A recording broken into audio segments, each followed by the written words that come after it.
Pour faire écho au 40e anniversaire de l'adoption de la loi sur la protection du territoire et des activités agricoles, l'Institut Jean Garon propose une réflexion en profondeur sur cet héritage et ses perspectives. Pour en parler, mon collègue Marc Cochrane s'est entretenu avec le coprésident de l'Institut Jean Garon, Michel Saint-Pierre.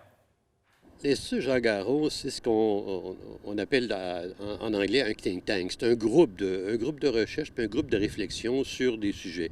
En général, ce sont des gens qui ont déjà une belle carrière devant eux et qui viennent compléter un peu, échanger sur des grands enjeux de la société. Ça a été créé quand? Ça a été créé il y a 3 ans, en 2016. À ce moment-là, c'était, je crois, tout de suite ou à peu près après le décès de Jean Garon, là, qui a été un ministre, dont on a parlé longtemps, qui a été marquant dans l'histoire de l'agriculture du Québec. Dans quel but ça a été créé? C'était créé justement pour... rappelons-nous d'abord qu'il y a eu un rapport sur la Commission sur l'avenir de l'agriculture, le rapport Pronovo. Ce rapport-là a végété un peu, a été un peu mis sur la tablette. Et un des objectifs du groupe au départ, c'était de sortir le rapport, de le rendre public et de sortir surtout les grandes recommandations qu'il faisait et qui ont été un peu oubliées et que les gens de ce groupe-là trouvaient important qu'on ressorte. Et maintenant, vous entreprenez une démarche importante au niveau du zonage agricole. Oui. D'abord, il faut dire qu'il y a en 2018, c'était les 40 ans de la loi de protection du territoire agricole, une loi marquante. En même temps, c'est un peu un clin d'œil à Feu Jean Garon parce que c'était une des grandes lois qu'il a menée à bon port et qui était qui était dans un tiroir un peu avant, mais que personne n'osait sortir à cause des enjeux de spéculation autour des zones périurbaines. Alors, c'était un peu le côté sensible. Alors, lui, il a quand même eu l'audace de la faire adopter cette loi-là. Et 40 ans plus tard, on se dit, les choses ont bien changé. L'agriculture n'est plus ce qu'elle était, d'une part. On a assisté depuis 40 ans à une très grande spécialisation en agriculture, mais de l'autre côté, il y a eu des perdants aussi. Il y a eu des zones qui ont été désaffectées. Et notre démarche vise un peu à faire le point. Les consommateurs aussi ont changé beaucoup en 40 ans. On parle beaucoup de proximité, on parle d'économie de gaz à effet de serre et tout. Ce qui n'était pas dans le langage de l'époque. Alors aujourd'hui, 40 ans plus tard, si on doit jeter un regard sur notre territoire agricole, il faut le regarder avec les yeux d'aujourd'hui. Et il y a des adaptations à faire. Il y a certainement des changements que cette loi-là et tout le concept de protection doit être revu.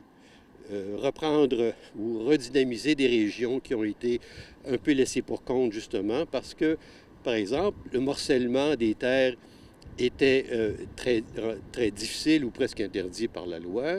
Et beaucoup de jeunes aujourd'hui disent, moi, je veux faire un mode de vie. Quand on regarde l'émission qui s'appelle Les Fermiers, on s'aperçoit que ce sont des jeunes qui veulent exploiter un espace beaucoup moins grand. Ils ne veulent pas se lancer dans une grande culture, à titre d'exemple. Ils veulent se rapprocher du marché. Ils veulent produire de façon plus intensive, mais à titre de mode de vie. Et ça, actuellement, on peut dire que la loi est un peu un frein, et certainement un frein à cette nouvelle réalité-là. Et ce regard-là, comment est-ce qu'il va se jeter? Bien, il se jette d'abord parce que, d'une part, les membres du groupe de l'Institut sont eux-mêmes des gens assez bien branchés un peu partout, mais aussi on demande, et c'est véritablement là où on est actuellement, on demande à des gens qui sont concernés par ça, qui ont vécu une situation ou encore qui sont dans par exemple, au niveau des villages et qui veulent amener une nouvelle dynamique sociale, dynamique économique.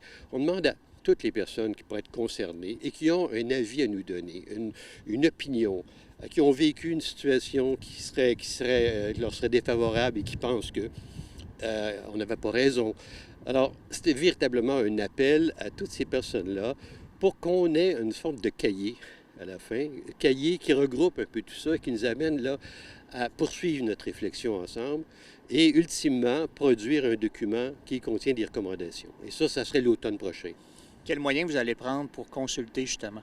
Bien, on a de différents moyens. On est rendu moderne de ce côté-là. Bien sûr qu'il y a des contacts personnels qu'on fait. Mais au-delà de ça, il y a d'abord une page Facebook qui s'appelle, et qu'on peut regarder n'importe quand, qui s'appelle 40 ans de zonage agricole.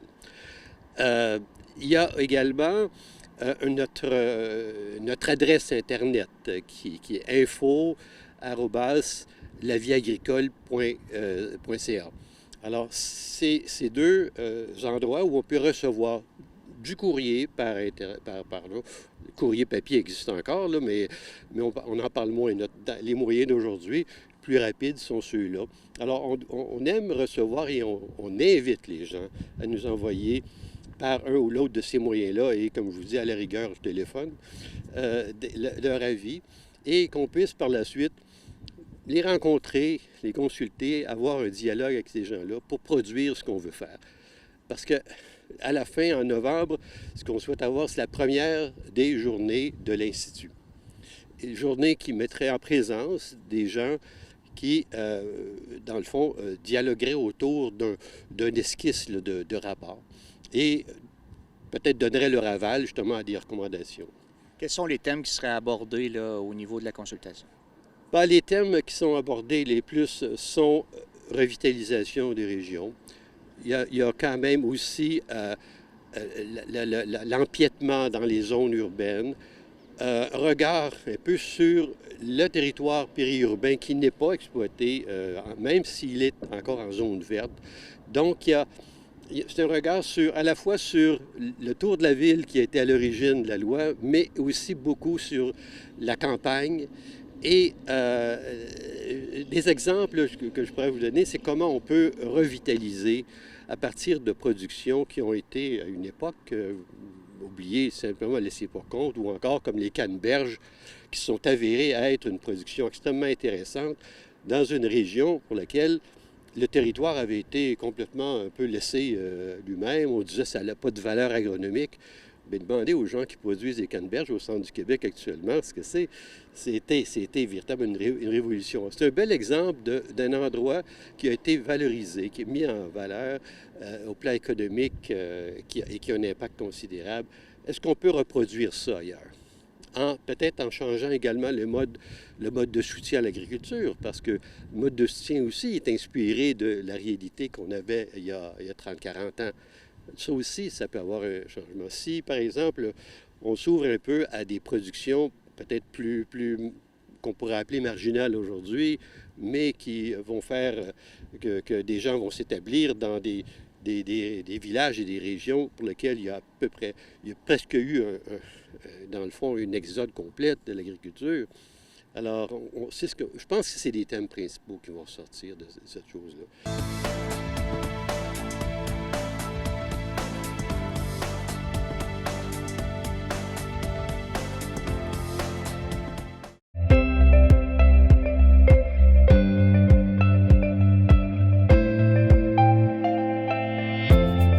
Découvrez Paul Letourneau, l'opticien de famille, dans sa nouvelle boutique.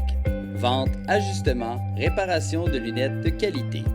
En boutique, vous trouverez des lunettes de soleil, de sport, pour l'ordinateur, de sécurité, ainsi que des lentilles cornéennes. Paul Letourneau, opticienne, c'est aussi un service à domicile pour les personnes qui sont dans l'incapacité de se déplacer. Un service personnalisé à l'échelle humaine. Prenez un rendez-vous à sa boutique sur la Côte-Sainte-Anne et apportez votre prescription. En boutique ou à domicile, Paul Letourneau, l'opticienne, près des gens de la Côte.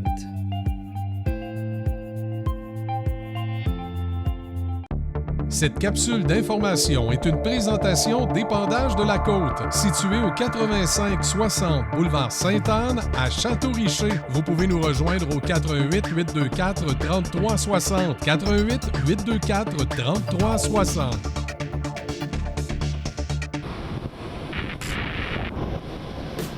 Épandage de la Côte possède une flotte de 3 camions, spécialisés dans l'épandage de tout genre. Munis de 2 courroies, dont une de 19 pieds extérieure, chaque camion peut épandre sable, gravier, terre noire, paillis de cèdre et autres agrégats. Peu importe l'endroit, restreint ou difficile d'accès, nous épandons jusqu'à 19 tonnes de matériaux, jusqu'à 100 pieds en environ 20 minutes, ce qui diminue le coût et la durée des travaux. Contrairement aux méthodes traditionnelles, nos camions le font qu'en 2 étapes.